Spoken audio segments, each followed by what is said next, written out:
Hoy vamos a empezar un viaje, un recorrido por la India.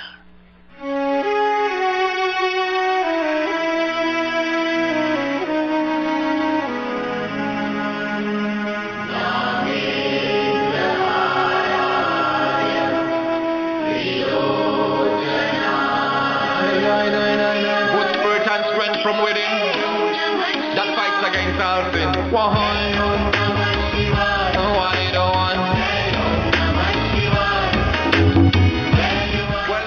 Hoy vamos a hacer un recorrido, vamos a iniciar un viaje por una civilización antigua y milenaria que está emergiendo del profundo pasado, una de las civilizaciones que más continuidad tiene en su paso sobre el planeta Tierra, y que habiendo sido tan grande y tan maravillosa en los tiempos de la antigüedad, lo quiere ser y lo está haciendo ahorita, en el presente y en el futuro del siglo XXI. Cuando estábamos hablando de los persas, estábamos hablando de que hay una serie de pueblos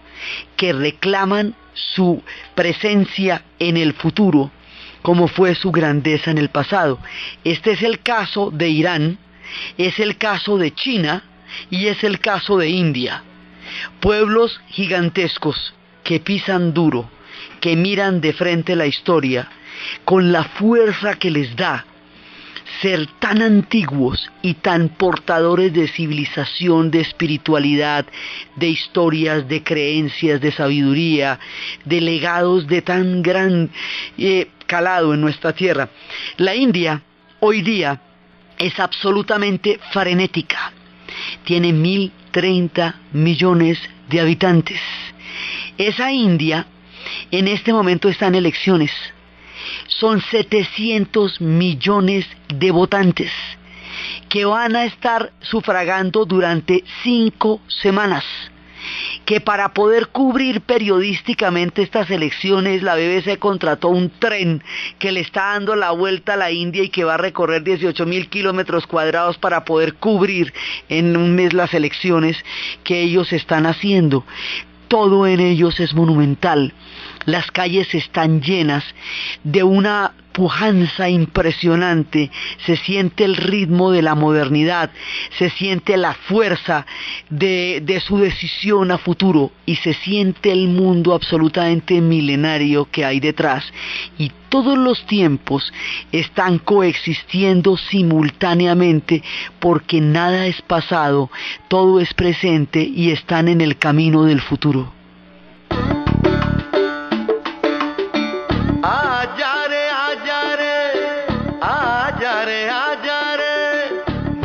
कितने लंबे हो रस्ते हो थक न तेरा ये तन हो आजा रे सुन ले पुकार डगरिया रहना ये रस्ते तरसते हो तू आजा रे. Esta India tiene la industria cinematográfica más grande del planeta, que se llama Bollywood. Y eso está produciendo cerca de 1.000 películas al año. Y esas películas las absorbe todas el subcontinente, porque es tal el fanatismo por el cine. Esas latas, cuando empezó toda la industria, las montaban en unos carritos de 3 ruedas, y esos carritos llegaban a los confines de la India, a las aldeas más lejanas. Allá llegaban los carritos con las latas para las proyecciones de las películas, hasta que los actores se volvieron verdaderamente furor. La palabra héroe y la palabra actor es la misma en hindi, en la lengua de ellos, es de ese tamaño. Para ellos los actores son lo más sublime, lo más sensacional, son más importantes para ellos en la vida cotidiana que los gurús, porque los gurús son generalmente figuras conocidas profundamente en Occidente, pero que para ellos significan, o sea, tienen otra significación. Hay una India espejo que Occidente ve, y hay otra India interna, que son ellos, que tienen sus propios héroes y sus propias miradas. Esta industria está produciendo un imaginario, unos íconos. Ellos tienen unas bandas sonoras. Lo que estábamos escuchando era la banda sonora de una película que se llama Lagan. estas películas, sale la banda sonora por la radio 6 meses antes. La gente se la aprende. Y en el momento en que llega la película van los 1.500 o 2.000 que van a cine. En las ciudades pequeñas los teatros tienen 1.000 personas y viven llenos porque ellos son muchos. Entonces sus pequeñas aldeas tienen 2 millones de personas. Sí, es una cosa increíble, se mueven multitudes en un paisaje humano lleno de colores, lleno de brillos, con los ojos pintados de esas mujeres preciosísimas, con ese col que se echan en los ojos, con todas las joyas que adornan desde la nariz, pasando por las muñecas, pasando por los tobillos de los pies, con los aris dorados, los hombres con esas batas absolutamente elegantes, los turbantes de todos los colores, andando en camellos, porque en lugar de zorras, en lugar de mulas tienen camellos. Todo ese paisaje urbano y ese paisaje rural que va poblando la India, y esta gente enamorada de los actores, y llegar a ser actores uno de los destinos más grandes que pueden tener ellos. Y de tanto amar el cine, de tanto quererlo, de tanto vivirlo, sus historias son románticas, sus historias son llenas de suspiros, y tienen que tener música, porque si no tienen música se perdió esa platica. Entonces ellos tienen que soñar, hacen historias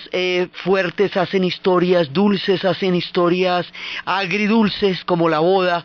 hacen historias de toda clase de cosas, y ese es el cine que va para toda la Asia, ese era el cine que va para Afganistán. Todas las regiones de alrededor se nutren del imaginario del cine de la India. De tanto adorarlo, un día lograron coronar una película más allá de sus fronteras, que son, digamos, sus fronteras son autosuficientes, no es que ellos necesiten que en otro lado los vean, pero en este caso pasó. Y eso se volvió también toda una moda y un furor en la India, y la película Quiere ser millonario atravesó las barreras de un mundo que ellos conocen tan bien, y que a partir de esa película se filtró a los mundos de Occidente, y en esa entrega de Óscares fue todo el elenco, literalmente todo el elenco, y los chicos de Mumbai miraban desde los escenarios naturales donde la vida realmente es así, como iban ganándose cada uno de los premios y la banda sonora, y con esto ellos se sentían representados con toda altura en lo que más aman.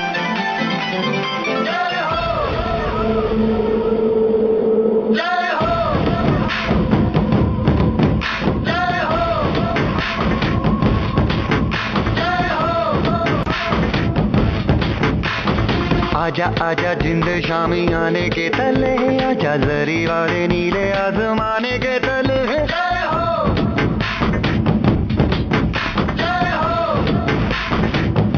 Este pueblo, a través de esta película, se ganó el Oscar a la mejor película, Oscar a banda sonora, Oscar a mejor dirección,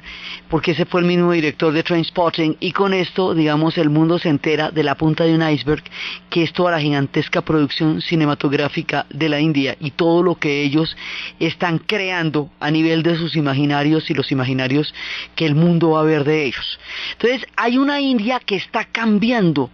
una India que está emergiendo de una manera poderosa. Hoy por hoy son los más importantes en el mundo a nivel de informática. Y en las pequeñas aldeas donde en algunas no hay ni agua, hay internet. En cualquier lado hay internet, hay una telefonía celular absolutamente impresionante en cualquier rincón. En el desierto más apartado hay internet, y están los grandes inventores de los sistemas y las telefonías, todo el sistema de llamadas que hacen, por ejemplo, para Australia, los call centers que los hacen desde Bangalore. Ahí tienen todo, ellos presentan una serie de servicios, prestan unos servicios que se llaman outsourcing, es decir, una especie de un servicio que se presta, que se hace en la India, pero es para otro país. Entonces, por ejemplo, la telefonía de Australia la hacen en la India, es decir, todos los teléfonos que comunican a la gente en Australia, en realidad son centrales telefónicas que se están manejando en Bangalore. Y así diferentes sectores que pueden ser económicos, que pueden ser de cuentas, que pueden ser tecnológicos, que un país necesita para su funcionamiento, la India se lo presta desde su propio territorio. Entonces esto genera que haya fundamentalmente dos tipos de personas que vayan a la India: aquellos que buscan una espiritualidad, que se buscan a sí mismos, que van motivados por el encuentro con su yo interior, o por la abolición de su ego, o por un sentido de espiritualidad, o buscando lo uno y el todo, y se encuentran con que la gente en la India son los negociantes más hábiles de toda el Asia. Son impresionantes. Entonces, cuando los primeros 5 almacenes les hacen todas esas maromas de negocios que hacen ellos, quedan bastante asombrados en términos de ir a buscar lo uno y el todo. Pero entonces hay otros que van por los grandes negocios. Entonces van mejor dicho, con los reyupis, así con la gente que está haciendo el billete, con los grandes negocios de las grandes capitales. Y esos salen a la calle y encuentran la madre vaca, la vaca sagrada, encuentran a la gente pintada, los monos habitando todos los lugares porque son una manifestación de Shiva, empiezan a encontrar la espiritualidad y el sentido de lo sagrado, la pertenencia de las castas, la manera como las costumbres están milimétricamente reguladas a lo largo de toda la vida de la gente de la India, y quedan absolutamente desconcertados con un nivel de religiosidad y de espiritualidad nunca imaginado cuando usted fue a hacer negocios y a vender productos y todo el mundo levita, y el otro que fue a levitar encuentra que todo el mundo hace negocios y vende productos, y unos y otros quedan despistadísimos y nadie sabe a dónde llegó. Entonces, porque ella es de todo a la vez. Entonces, esta India, con todos estos negocios que ahora quiere, ¿qué es lo que quieren ellos? Ser una potencia. ¿Cómo quieren manifestarlo? Quieren que su voz se escuche en el concierto de las naciones que ahora buscan un lugar en las Naciones Unidas y en los votos de la tierra. Porque antes era un mundo bipolar, que era el de los Estados Unidos y la Unión Soviética después de la guerra, durante toda la Guerra Fría.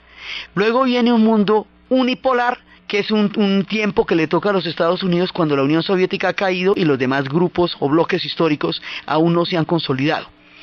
Ahora vienen otros bloques. Entonces, por un lado, la Unión Europea, que siempre ha querido tener su presencia fundamental en Occidente, pero vienen las antiguas civilizaciones con sus nuevas voces y con el derecho a ser escuchadas y a tomar parte en las decisiones del planeta. Ahí quiere llegar la India, con carrera espacial y con todo. Pero esa India que va a llegar a esos lugares, que reclama su parte de la historia en el futuro, que se presenta con la pompa y la grandiosidad, esa India, nos habíamos visto cómo la China en las Olimpiadas nos hizo una demostración de qué va con el pasado y de qué va con el futuro. La India está en el mismo camino. Va a ser la sede de los Juegos de la Commonwealth, la Mancomunidad Británica, que es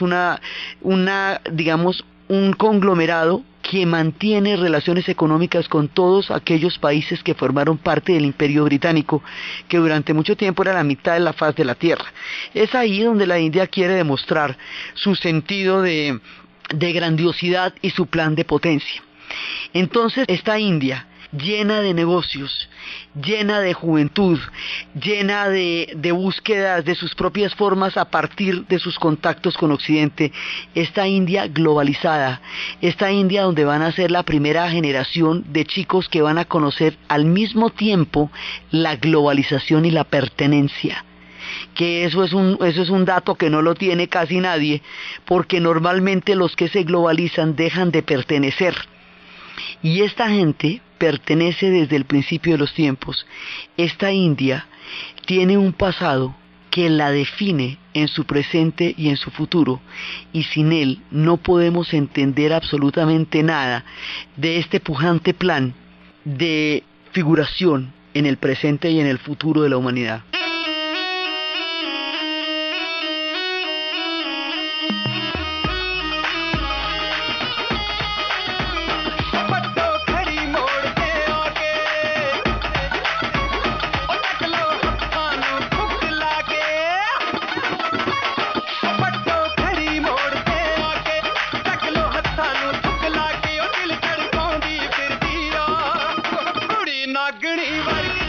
Normalmente cuando la gente habla de la India,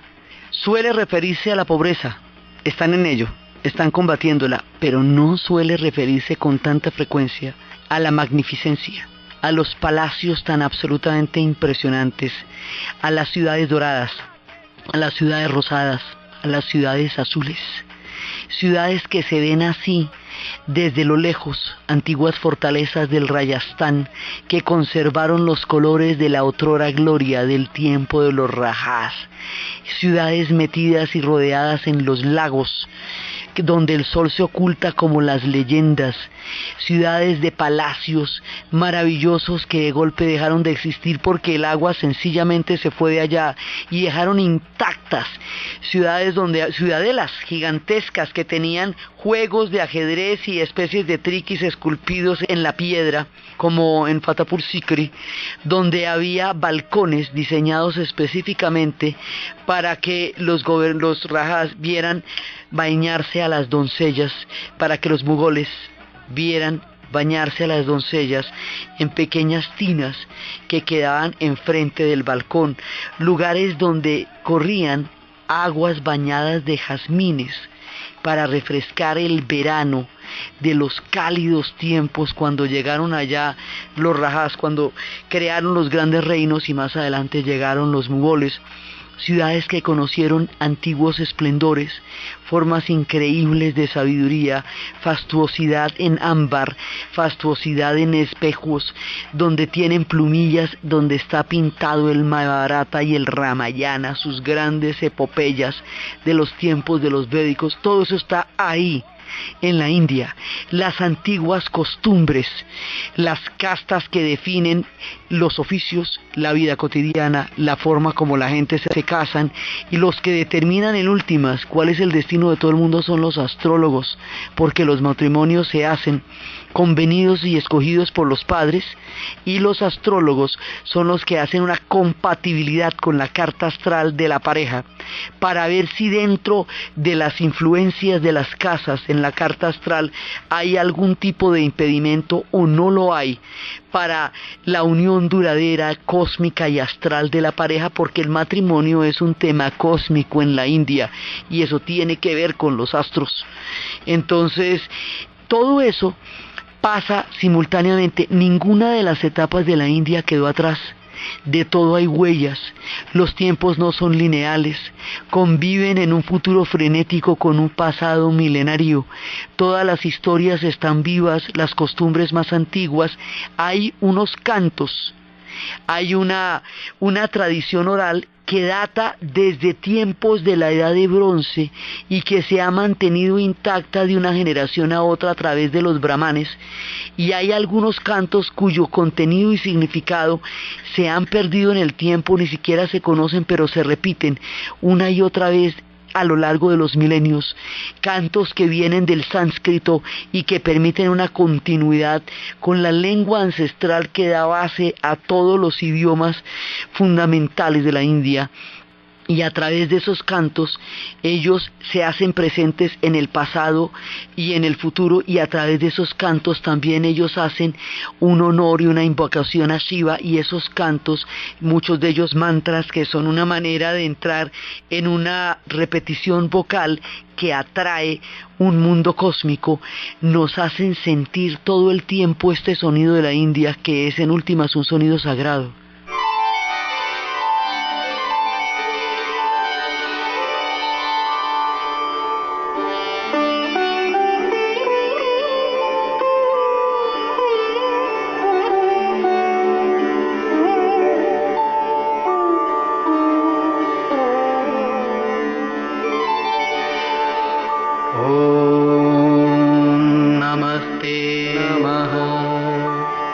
A través de los mantras y a través de los cantos, ellos se comunican con los dioses, con la espiritualidad, con los tiempos y con los ancestros.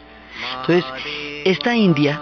tiene toda la fuerza de la continuidad histórica, probablemente sea el único pueblo que se puede rastrear en una misma dirección y que, digamos, no ha tenido rupturas que la hagan olvidar su pasado, porque incluso la China, en su cataclísmica historia, tuvo durante la Revolución Cultural una ruptura muy fuerte con el antiguo pasado. Irán mismo ha tenido periodos de ruptura con el antiguo pasado. La India no, la India se mira en los espejos de lo eterno, y sus soles están alumbrando desde el comienzo de los tiempos, y estaban a los albores de la civilización cuando surgían los egipcios, y sus soles vieron salir a los británicos. Esta India está compuesta por un mosaico de historias y de civilizaciones, lo que hace que no se puedan hacer generalizaciones sobre ella a la ligera, porque todo es verdad, y porque las cosas allá son y no son de la misma manera, y al mismo tiempo es otra lógica la que gobierna la India. Es un mundo invisible, el mundo de la espiritualidad, donde ellos conviven. Es fuerte la influencia persa, como lo estábamos diciendo, pero es una parte de las múltiples influencias que han generado la diversidad, el mosaico de la India. Toda esta diversidad la hace sumamente proclive a la tolerancia, porque son tantas formas de espiritualidad y porque ellos creen que la divinidad es infinita y tienen 33 millones de dioses, solamente para explicar cuán infinito es el concepto de la divinidad, y cada uno de sus dioses les va dando una nueva manera de entender lo más profundo, que es lo que en últimas determina toda la India, el concepto de lo sagrado. Ellos pueden ser todo lo modernos, pero esa modernidad está inscrita dentro de un concepto de lo sagrado como todo lo demás, lo que no quiere decir que no sean la gente más hábil en términos de negocios y transacciones, pero que todo eso está ligado a su forma de vida y a su forma ancestral. Ellos también formaron parte de las antiguas rutas de la seda, de todos los grandes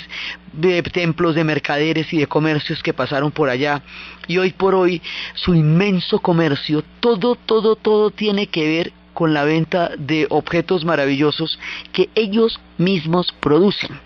Y eso de que ellos mismos los produzcan, porque son sus artesanías, son sus tejidos, son sus telares, son sus collares,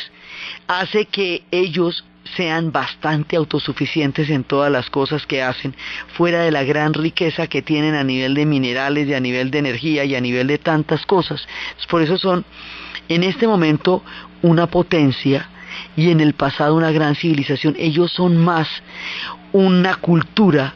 que un país, aunque hoy por hoy sean un estado nacional, han sido desde el principio de los tiempos una civilización. Entonces uno va llegando a la puerta de la India, y la puerta de la India es Mumbai. Hoy se llama Mumbai, pero esta ciudad se llamaba Bombay, así la bautizaron los portugueses cuando dieron la vuelta en las épocas en que Vasco da Gama le estuvo dándole esos viajes al Portugal, que se convertía en el país navegante por excelencia. Esta India fue por donde llegaron, Mumbai fue por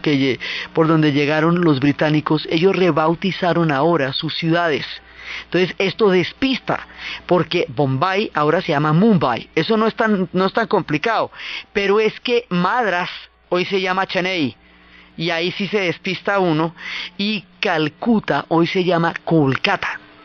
Entonces ellos rebautizaron hace poco sus ciudades, y por eso es fácil despistarse en los mapas, porque les dieron los nombres ancestrales que tenían antes de que llegaran los nombres que tenían desde el comienzo de los tiempos, se los volvieron a dar, digamos, como una manera de revertir nombres que les dieron los europeos. Estos son más nombres que tienen que ver con la manera como ellos designan su propio idioma y su denominación de sus pueblos. Entonces esta India es increíblemente compleja, ha irradiado todas las civilizaciones del Asia, y ha influido, ella y la China no son las matrices, ha influido profundamente en todos los pueblos que están alrededor de ella, uno de los cuales también va a ser parte de nuestro recorrido, de nuestro viaje, de nuestro relato, que va a ser Nepal. Y cuando lleguemos a Nepal, el nivel de sorpresa que esa nación nos va a deparar no está escrito. Uno no se imagina lo que pasa allá, ni tiene ni idea qué es Katmandú, ni se puede siquiera sospechar cuán turbulenta y espiritual ha sido su historia, y cuánto es tributaria de la India, y que allí fue donde nació Gautama Buda. Y eso también es parte de nuestro viaje por las civilizaciones y de las sorpresas tan increíbles que nos aguarda Nepal. Entonces, la India, Nepal formó parte, pues digamos, todo esto formaba parte de una misma civilización. Después eso se va convirtiendo en estados. También cuando nosotros decíamos la India milenaria hablábamos de Pakistán. Eso formaba parte de la India hasta la dramática partición, herida inconclusa que aún sangra, porque es que uno, así como ve toda esta maravilla de colores de una gente increíblemente dulce, llena de unos modales y de un sentido del respeto, son respetuosos hasta para requisar. Ellos tienen problemas de terrorismo duros y sin embargo pueden ejercer controles y seguridad sin faltarle el respeto a nadie, sin horadar la integridad del otro porque necesiten requisarlo. Lección esta que debería aprenderse el resto del planeta y por lo menos Occidente. Entonces ellos en su magnificencia y en su colorido de pronto empiezan a ver tanques, cantidades de tanques. Esos son cerca de la frontera de Pakistán, donde están además los grandes desiertos y las dunas del Thar, donde se va acercando a Jaisalmer. En ese punto se presiente el ejército porque ahí hay una zona de tensión que forma parte de la herida de la partición. Pakistán formó parte de la India en todo el escenario hasta 1947. De ahí, digamos, hay una cantidad de tributarios. Pakistán era la India, pero Bután, Nepal, todos estos pueblos beben del hinduismo y beben de la cultura y de la civilización de la India para formar la suya. Son parte, digamos, de todo este influjo civilizador, lo mismo que una parte importante de Tailandia, lo mismo que los templos de Angkor Wat en Camboya, lo mismo que Bali. Una cantidad de pueblos beben del hinduismo para formarse como civilizaciones, entre ellos Indonesia, que Nessos es isla. Indo es de la influencia del hinduismo, o sea, es una isla que tiene la influencia de los hindúes y por eso se llama Indonesia. Entonces su radio de acción es increíble en términos del Asia, y va a ser muy importante en términos de Occidente cuando mucho tiempo después lo conozcan los jóvenes hippies de Inglaterra y a través de sus contactos con Ravi Shankar nos llegue toda la información de esta poderosa civilización. Entonces ellos están formando todo este mundo a lo largo de los tiempos y están irradiando cultura por todas partes. Pero esto no se puede entender si no se entiende la religión y si no se entiende el nivel de antigüedad con que esta gente ha existido. Sus religiones no fueron fundadas, sus antiguos atisbos en la historia son muy remotos. Se habla de un tiempo de Mohenjo-Daro, actualmente en Pakistán, cerca de la ciudad de Lahore. Se habla de una civilización muy antigua que estuvo allá. Más o menos se le calcula casi 3.500 años antes de Cristo. Se dice que allá hubo ciudades enormes, pero esto solamente lo vinieron a descubrir en 1920. Cuando lo descubrieron en 1920, ellos todavía formaban parte del Imperio Británico y era inconcebible para el Imperio Británico y la mentalidad occidental de la época que este pueblo, cuya civilización ellos no alcanzaban a sospechar, fuera tan antiguo y hubiera conocido las ciudades mucho antes de que Occidente siquiera soñara con fundar grandes ciudades porque su desarrollo es tardío. Mohenjo-Daro fueron ciudades donde se calcula que hubo alrededor de 200.000 habitantes y se dice que desaparecieron por cambios climáticos. Las ciudades desaparecen por cambios climáticos y porque la placa del subcontinente de la India se acercó más al continente asiático y se fusionó. En ese punto se acaban los ríos que estaban ahí, se acaba el agua y en ese momento se van. Hablan una lengua que tiene sus raíces en el Asia Central, en un punto intermedio entre el Himalaya y Persia. Ahí se van formando las raíces del sánscrito y aquello que venía de ahí vienen los arios que van a llegar a poblar la India, que ya tenía una antigua migración que dicen que procede del África, de donde procede todo, y que en esa antigua migración hay una carga genética que todavía se conserva y se puede rastrear en el sur, en Kerala. Todavía se pueden encontrar gente que da testimonio de esa primera migración. Ellos están empezando con los tiempos y están empezando con la historia. Los reinos de Mohenjo-Daro desaparecen y quedan en el silencio de los tiempos, silencio que todavía se conserva porque hay tablillas y hay una escritura que no hemos descifrado. O sea, no solamente tenían ciudades, sino que ya tenían escritura, pero eso no lo hemos descifrado. El antiguo Pakistán, que hoy se bate en un momento tan sombrío de su historia, es el alba de las más antiguas y de las más ancestrales civilizaciones del planeta. Ahí donde ellos están han transcurrido los mundos y los universos como nadie se puede imaginar. Cuando esos tiempos, cuando esos pueblos llegan al ocaso, empiezan a florecer las civilizaciones que con la bajada de los arios a través del Himalaya, esto es un subcontinente que queda entre el Himalaya y el Océano Índico y el Mar Arábico,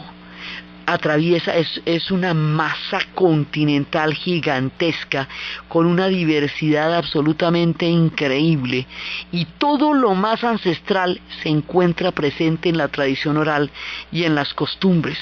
Por eso coexiste un mundo de call centers y de todo este tipo de negocios con un mundo que tiene las huellas de las primeras migraciones humanas hacia el subcontinente, de una manera que solo ellos saben manejar en los equilibrios entre el tiempo de lo remoto con el tiempo de lo futuro. Entonces, cuando van a llegar los arios van a traer los Vedas y van a traer con ellos el hinduismo. Y el hinduismo es aquello que fundamenta, contiene y explica toda la India. Uno no puede llegar a entenderla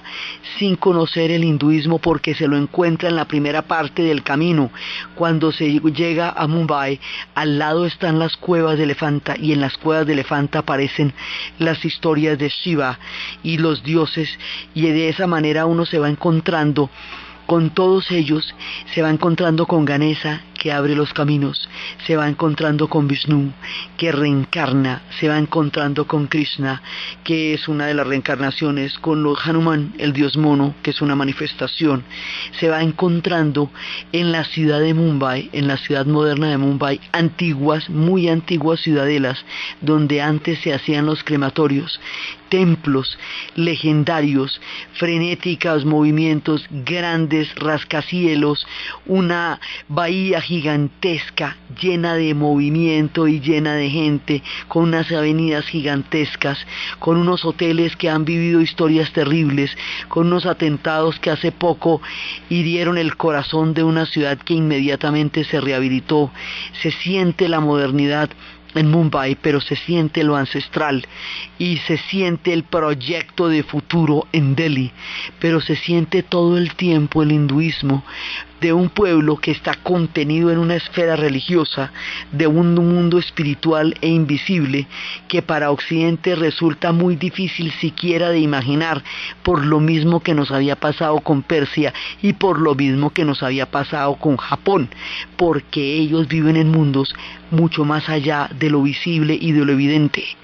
Entonces la creación del hinduismo es como la esfera cósmica que los contiene a ellos, y todo, absolutamente todo, se va a relacionar con eso. Entonces toda esta diversidad, estas estampas, toda esta cantidad de relatos, toda esta cantidad de formas que aparentemente se ven inconexas y se ven grandes contrastes y se ven una cantidad de movimientos y de paisajes que Occidente no está acostumbrado a ver, están profundamente interrelacionados por una serie de hilos invisibles que le dan a cada uno de sus habitantes un sentido tan profundo de la pertenencia, que ellos llevan esta religión del Valle del Indo donde quiera que estén, porque es por el solo hecho de haber nacido en el Valle del Indo que ellos participan del mundo de las reencarnaciones, del alma que aprende a través de los buenos karmas y de los malos karmas y de los dharmas a desmaterializarse y luego transmigrar para aprender nuevas cosas en el eterno ciclo de las reencarnaciones, en el mundo donde la vida y la muerte son apenas aspectos de la gran rueda de la vida, en el mundo donde la gente se crema para que el agua vuelva al agua, el aire vuelva al aire, el polvo vuelva al polvo, el fuego vuelva al fuego y el alma siga su camino hacia la siguiente reencarnación. Los elementos que la hicieron posible en un momento dado se disgregarán y se volverán a encontrar en el momento de la concepción de un ser humano.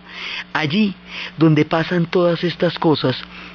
donde los animales también reencarnan, donde hay templos dedicados a las ratas porque son divinidades de la ciudad de Bikaner, allí donde los monos participan de la divinidad de Shiva, en los ritos más sagrados acompañan a los sacerdotes con sus candelabros de fuego, allí donde todo ocurre al mismo tiempo, es donde se está dando todo el influjo de la espiritualidad que Occidente tanto anhela, del vacío que tanto ha sentido. Lleva 40 años apenas asomándose a la espiritualidad de esta cultura y eso ya le ha dado una capacidad de transformación gigantesca frente a la manera como veía el mundo antes de abrir los ojos a la magnífica y colosal existencia de la India.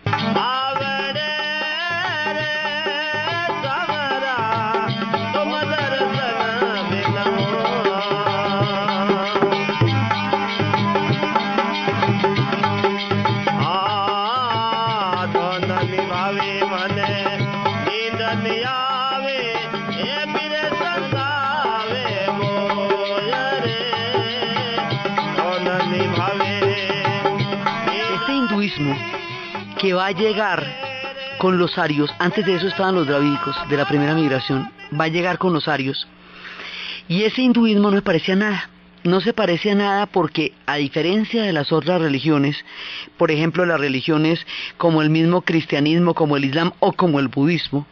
el hinduismo no tiene un fundador.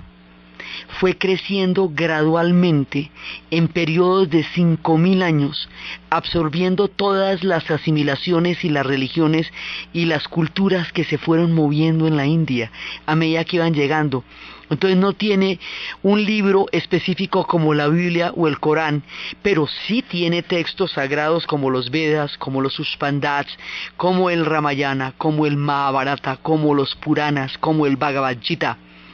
Pero esos textos son inspiraciones místicas